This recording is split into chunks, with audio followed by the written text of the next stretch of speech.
नमस्कार साथियों, स्वागत है आप सबका आपके अपने YouTube channel be good classes में। दोस्तों, आज फिर अपन वह महत्वपूर्ण क्वेश्चंस लेकर आए हैं जो कि एग्ज़ाम में पूछे गए हैं।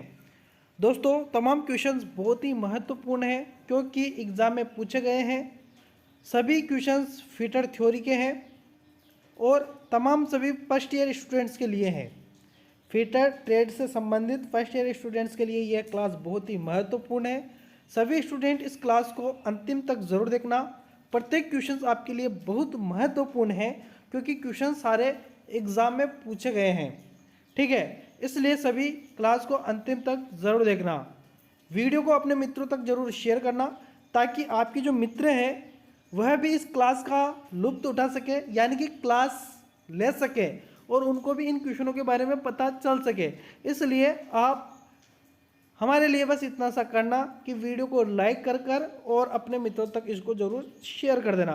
ठीक है, चलिए शुरुआत करते हैं अपन क्वेश्चन नंबर 1 की, जो कि बहुत ही शानदार क्वेश्चन है। What is the colour code for plastic waste bin, यानी कि प्लास्टिक कचरा बिन के लिए कलर कोड क्या है। जो प्लास्टिक कचरा बिन जो होते हैं ना, जो डब्बे होते हैं जिनके अंदर कचरा डाला जाता है, तो प्लास्टिक कचरा बिन के लिए जो कलर कोड है वह कौन सा है, तो इसके लिए पीला है। ठीक है, और कौन से कचरे के लिए, प्लास्टिक के कचरे के लिए। देखिए, कचरा बहुत प्रकार का होता है जिसमें अलग अलग कलर के डिब्बे यूज़ किए जाते हैं, जैसे कि धात्विक कचरा हो, है ना, जिसमें मेटल वेटल्स होते हैं, कांच वाच होते हैं, तो उनके लिए रेड बिन की यूज़ करते हैं अपन। और जो अपना सब्जी वगैरह होते हैं उनको डालने के लिए अपन हरा, है ना, बीन का उपयोग करते हैं। तो अपन जो प्लास्टिक का जो कचरा होगा ना उसको डालने के लिए अपन पीले डिब्बे का यूज करेंगे। ये आप ध्यान रखना, यहाँ पर डी ऑप्शन कंप्लीटली सही आंसर हो जाएगा। नेक्स्ट क्वेश्चन फिर से आपके सामने हाजिर है जो कि बहुत ही महत्वपूर्ण क्वेश्चन है। What are the 3 factors choose fire, यानी कि देखिए आग लगने के 3 कारक क्या हैं। आग लगने के 3 कारक जो होते हैं ना, आग 3 चीज़ों से मिलकर बनती है, ये ध्यान रखना। आग 3 चीज़ों से मिलकर बनती है, वही यहाँ पर पूछा गया है। तो वह होता है ईंधन, ऊष्मा और ऑक्सीजन। सभी को पता होगा, तो यहाँ पर ए ऑप्शन ही कंप्लीटली सही आंसर हो जाएगा। नेक्स्ट क्वेश्चन फिर से आपके सामने हाजिर है जो कि है कार्यस्थल पर दुर्घटना। यहाँ पर थोड़ा सा नीचे कर दूं ताकि आपको समझ में आ जाए ना। कार्यस्थल पर दुर्घटना से बचने का पहला कदम क्या है। कार्यस्थल पर जब आप काम करते हैं तो दुर्घटना से बचने का जो पहला कार्य है वह है सुरक्षा सावधानियों का पालन करके। तो आप अगर सुरक्षा सावधानियों का पालन करेंगे तो आप दुर्घटना से क्या हो सकते हैं, बच सकते हैं, ये ध्यान रखना। नेक्स्ट क्वेश्चन फिर से आपके सामने है जो कि बहुत ही महत्वपूर्ण क्वेश्चन है। कुंजी मार्ग के कोनों पर पदार्थों को हटाने के लिए किस छेनी का प्रयोग किया जाता है, तो इसके लिए डायमंड पॉइंट छेनी का उपयोग किया जाता है। नेक्स्ट क्वेश्चन है जो कि आपके सामने बहुत ही महत्वपूर्ण क्वेश्चन है। इस वी ब्लॉक के प्रकार की पहचान करें। देखिए, आपके सामने यहाँ पर 2 वी ब्लॉक दिए गए हैं। इन वी ब्लॉकों के प्रकार की पहचान करनी है। तो ये होते हैं डबल लेवल सिंगल ग्रूव्स वाले ब्लॉक। ठीक है, तो डबल लेवल सिंगल ग्रूव्स, याद रखना, double level single grooves. Question से आपके सामने जो कि किस प्रकार के हथौड़े का उपयोग रिवेटिंग उद्देश्य के लिए किया जाता है, तो बॉल पिन हैमर जो होता है ना उसका उपयोग रिवेटिंग उद्देश्य के लिए किया जाता है। ठीक है, क्वेश्चन से अगला आपके सामने वर्नियर बेवल प्रोटेक्टर में स्टॉक का एक अभिन्न हिस्सा कौन सा है, तो वह होता है डायल। ठीक है, डायल को ध्यान रखना।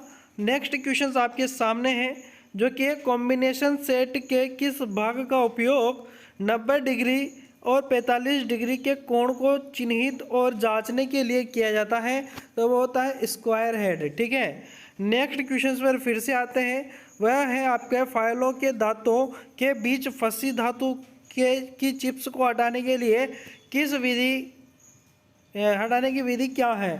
तो जो चिप्स होते हैं ना फाइलों में, अपन क्या करते हैं, फाइल से अपन किसी भी धातु या ब्लॉक को घिसते हैं। घिसते समय फाइल के अंदर उसके कण है ना फंस जाते हैं धातु के अंदर, तो उनको हटाने के लिए कौन सी विधि प्रयोग करते हैं? तो वो होती है कॉपर स्ट्रिप। ठीक है, कॉपर स्ट्रिप उसको कहा जाता है। नेक्स्ट क्वेश्चन से यूनिवर्सल सरफेस गेज का कौन सा हिस्सा स्क्राइबर को पकड़ता है? तो स्क्राइबर को कौन सा पकड़ता है? वो होता है स्नग। ठीक है, नेक्स्ट क्वेश्चन पर आते हैं जो कि है आपके सामने। सीट मेटल वर्क में इस नोच का क्या नाम है? नोच का वैसे यहाँ पर आकृति नहीं है, तो इस क्वेश्चन को अपन भी क्या कर देते हैं, रिजेक्ट कर देते हैं।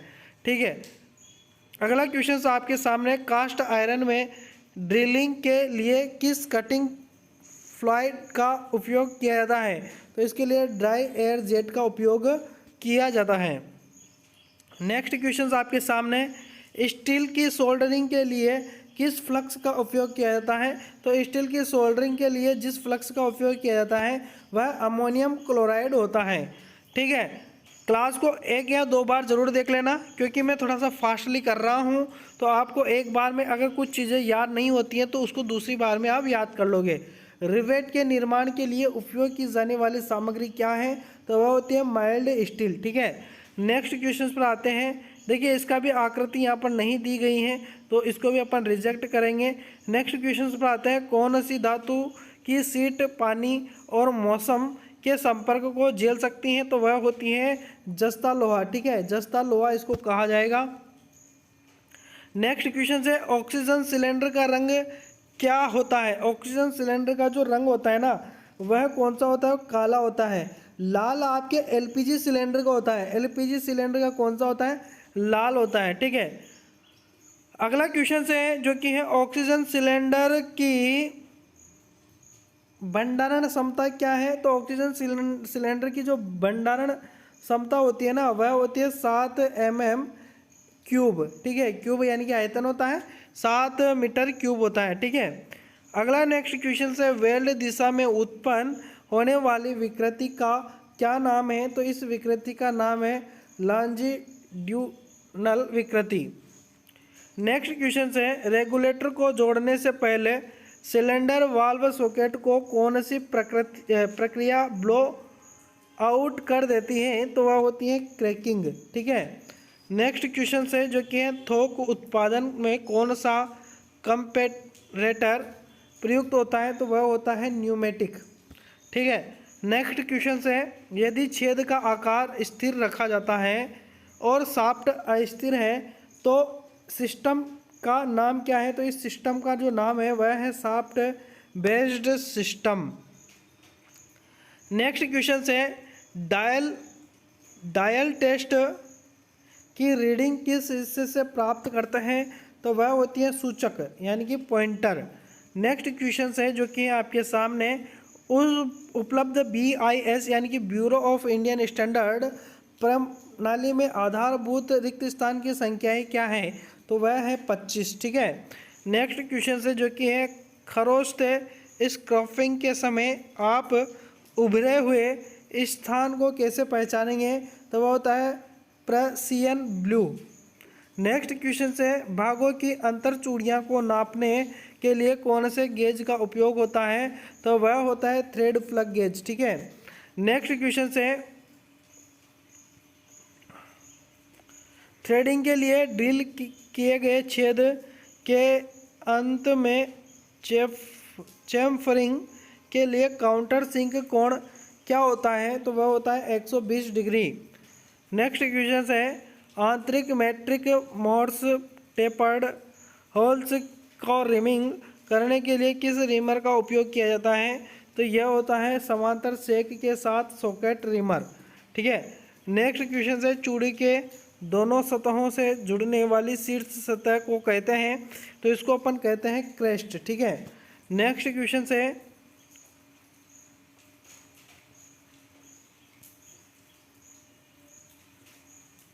क्वेश्चन है। स्क्रू जैक में किस प्रकार के थ्रेड का उपयोग किया जाता है? तो इसके लिए स्क्वायर थ्रेड का उपयोग किया जाता है। नेक्स्ट क्वेश्चन जो कि है आपके बड़े पैमाने पर उत्पादन में किस प्रकार की कटिंग टूल का उपयोग किया जाता है? तो वह होता है थ्रो अवे टाइप टूल। ठीक है, नेक्स्ट क्वेश्चन है जो कि है आपका क्रेस्ट से रूट तक की ऊर्ध्वाधर दूरी कौन सी है? तो वह होती है गहराई। ठीक है, डीप। अगला जो क्वेश्चन है, ऑपरेटर व्यवहार में ऑपरेटर के कौशल को रिकॉर्ड करने के लिए किस चार्ट का उपयोग किया जाता है? तो इसके लिए जिस चार्ट का उपयोग किया जाता है वह प्रदर्शन चार्ट होता है। ठीक है, देखिए इनको हमने पहले ही आपको पीडीएफ जब सोल्व करवाई थी तब हमने अच्छी तरीके से आपको इनको समझा रखा है। अब समझाने का समय नहीं है, डायरेक्टली हम आपको इस वीडियो में क्वेश्चंस का आंसर ही बताएंगे। ठीक है, ताकि समय की बचत हो। और ये जो क्वेश्चन छोड़ रहा हूँ ना मैं, इनमें चित्र नहीं है तो इनको मैं आखिरी में करवाऊंगा पीडीएफ पर लिखकर, है ना। पीडीएफ पर चलेंगे अपन, पीडीएफ पर इन क्वेश्चनों को देखकर, इनकी डायग्राम को देखकर वहाँ पर इनको सोल्व करने की कोशिश करेंगे। नेक्स्ट जो क्वेश्चन है आपके सामने, कौन सी असेंबली तकनीक रिवेटिंग विधि के समान है? तो वह होती है पिनिंग। ठीक है, नेक्स्ट क्वेश्चन है, इनमें से मूलभूत इकाइयाँ कौन सी हैं? यह वर्कशॉप कैलकुलेशंस का क्वेश्चन है जो कि आपके लिए बहुत ही महत्वपूर्ण है। इसको भी अपन देख लेते हैं। तो मूलभूत इकाइयाँ कौन सी हैं? वह होती है लंबाई, द्रव्यमान और समय। ठीक है, लेंथ, मास और टाइम। ये जो क्वेश्चन है इनको भी थोड़ा सा देख लेते हैं, आपके लिए महत्वपूर्ण ही है। एमकेएस प्रणाली में एम अक्षर क्या दर्शाता है? तो एमकेएस प्रणाली में जो एम अक्षर दर्शाता है ना, वह मीटर को दर्शाता है, ये ध्यान रखना। देखिए एक क्वेश्चन यह था जो कि पीडीएफ का क्वेश्चन है, क्वेश्चंस एग्जाम में पूछा गया है। वो क्वेश्चन उधर से जो अपन ने क्वेश्चन छोड़े थे, है ना, चित्र वाले, जो चित्र उनमें गायब था, वो चित्रों को मैंने पीडीएफ से ढूंढकर आप तक पहुंचाने का प्रयास किया है। इसलिए यह क्वेश्चन है जिसमें पूछा गया है असेंबली तकनीक में दिखाए गए भाग के प्रकार का नाम क्या है? तो ये भाग का प्रकार है जिसका नाम पूछा गया है। देखिए इसमें ना, ये किसी भी चीज़ को बांधने के लिए काम में लिया जाता है। तो ये होता है कोटर पिन। इसको क्या कहते हैं अपन? कोटर पिन कहते हैं। ध्यान है, सी से कोटर याद रखना, सी से कोटर याद रखना। ठीक है, सी से कोटर, इस भाग से क्या रखोगे आप? कोटर नाम याद रखोगे।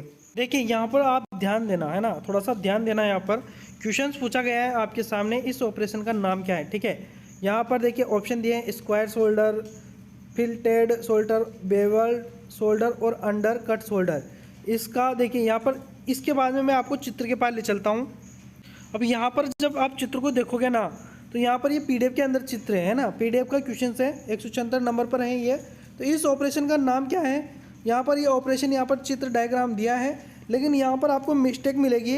यहाँ की देखिए स्क्वायर शोल्डर, फिल्टेड शोल्डर, यहाँ पर देखिए बेवलड शोल्डर और बेवलड शोल्डर, यानी कि 2 बार लिखा हुआ है नाम। ठीक है, 2 बार लिखा हुआ है, लेकिन अगर आप पीडीएफ पढ़ोगे तो इसमें डी ऑप्शन दिया है आंसर। क्या दिया है?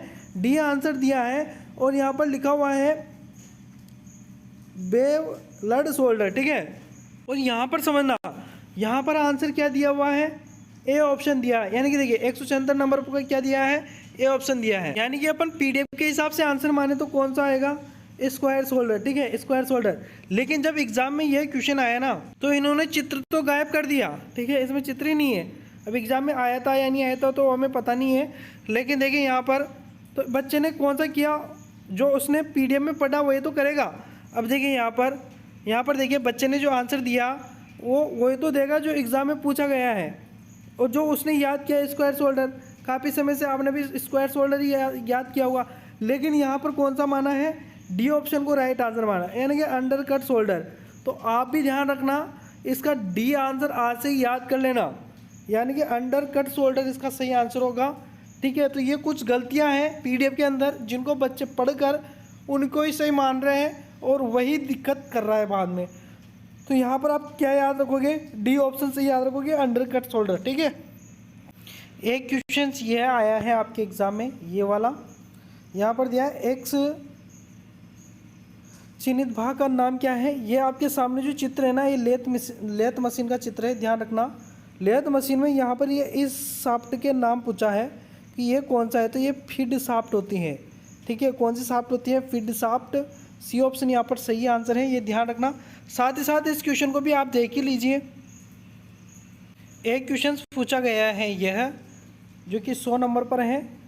ग्राइंडिंग ऑपरेशन में प्रयुक्त उपकरण का क्या नाम है? तो इसका जो नाम है ना, डायमंड ड्रेसर कहते हैं। ठीक है, ध्यान रखना। तमाम सारे क्वेश्चन मैं आपको कराऊंगा। कारण ये है कि क्वेश्चन एग्जाम में पूछे गए हैं, तो आपको उनको जानना बहुत ज़रूरी है। ठीक है, क्योंकि क्वेश्चन बहुत सारे रिपीट होते हैं, तो इन क्वेश्चनों में से आपको बहुत सारे क्वेश्चन एग्जाम में देखने को मिलेंगे, ये मैं आपको कह देता हूँ। एक क्वेश्चन ये है आपके सामने, जो कि 85 नंबर, टेलीस्कोपिक गेज में एक्स रूप में चिन्हित भाग का नाम क्या है? तो इस भाग का नाम पूछा है। जो इसका नाम होता है ना, वो होता है प्लंजर लॉक। ठीक है, प्लंजर लॉक होता है, ध्यान रखना। अगला क्वेश्चन है आपके सामने, इस रिमर का प्रकार का नाम बताइए। यह वाला क्वेश्चन पूछा गया है, जो कि आपको दिख रहा है 40 नंबर। ये 40 नंबर क्वेश्चन पूछा गया है, इस रिमर के प्रकार का नाम बताइए। यह जो रिमर है ना, ये हैंड रिमर है, ध्यान रखना, हैंड रिमर कहते हैं इसको, हैंड रिमर। ए ऑप्शन यहाँ पर कंप्लीटली सही आंसर हो जाएगा। अगला जो क्वेश्चन है ना, वह है आपके सामने, इस मेटल ऑपरेशन का नाम बताइए। इसका भी चित्र नहीं है, तो मैं आपको चित्र के पास ले चलता हूँ। चित्र आपके सामने है, ये आपके सामने डायग्राम है, इसका नाम पूछा गया है, तो ये क्या है? तो ध्यान रखना, इसको जो कहा जाता है ना, इसको कहा जाता है ग्रूविंग। क्या कहा जाता है? ग्रूविंग। यहाँ पर ए ऑप्शन कंप्लीटली सही आंसर है। अगले क्वेश्चन को ध्यानपूर्वक देखना। क्वेश्चन है, सीट मेटल वर्क में इस नोच का क्या नाम है? नोच का नाम पूछा है। देखिए, यह क्वेश्चन आया है एग्जाम में, सीट मेटल वर्क में इस नोच का नाम क्या है? यहाँ पर ये नोच आपके सामने है और इसके ऑप्शन नीचे हैं। तो ये कौन सा नोच है? इसको बोलते हैं स्क्वायर नोच, यानी कि आपको स्क्वायर टाइप दिख रहा है, तो ये स्क्वायर नोच है। ठीक है, ध्यान रखना है, इसका स्क्वायर नोच आपका कंप्लीटली सही आंसर यहाँ पर हो जाएगा। तो साथियों, इसके अपन ने तमाम सभी क्वेश्चनों को कर लिया है, जो कि यह 40 के लगभग क्वेश्चन थे, जो कि इलेक्ट्रिशियन थ्योरी के क्वेश्चन थे, है ना। बहुत ही महत्वपूर्ण क्वेश्चन है। अगर आपको कुछ क्वेश्चंस याद नहीं हो तो दोबारा वीडियो को देख लेना, याद हो जाएंगे। ठीक है, मिलेंगे नेक्स्ट वीडियो में, तब तक के लिए धन्यवाद। साथ ही आपको पूरी PDF अगर पढ़नी है ना, तो डिस्क्रिप्शन में हमने लिंक दिया है, उसको जाकर आप फिटर फर्स्ट ईयर आपको प्लेलिस्ट मिलेगा, उसमें हमने पूरा क्रम वाइज आपको पढ़ा रखा है। ठीक है, और बहुत बच्चों को उस पर प्यार भी मिला है। ठीक है, ताकि लाइक्स वाइक्स मिले हैं अच्छी तरीके से, उसको बच्चों ने अच्छी तरीके से देखा है, तो आप भी ज़रूर देखना। ठीक है, मिलेंगे नेक्स्ट वीडियो में, तब तक के लिए धन्यवाद, शुक्रिया।